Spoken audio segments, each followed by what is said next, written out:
Welcome to the slop farm. Enjoy the video. You begin by confirming prerequisites and immediately loading the text you want to duplicate.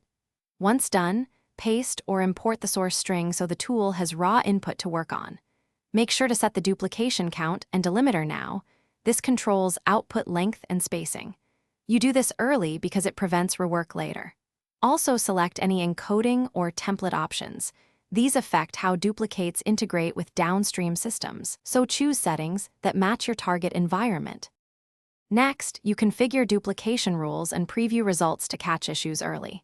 Once configured, set prefixes, suffixes, or sequential numbering to keep duplicates unique.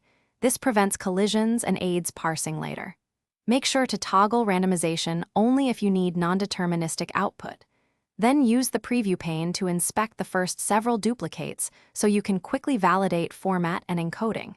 If something looks off, adjust spacing or escape characters, because finally you run the duplication job and verify the output before using it.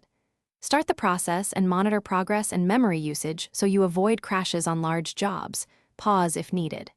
Once complete, export to the format you require, such as TXT or CSV, and inspect a sample of the final file to confirm correctness. If errors occur, rerun with a smaller batch or review the pattern syntax. This often reveals escape or delimiter misconfigurations that cause failures.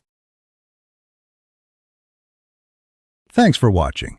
Consider subscribing if we helped you today.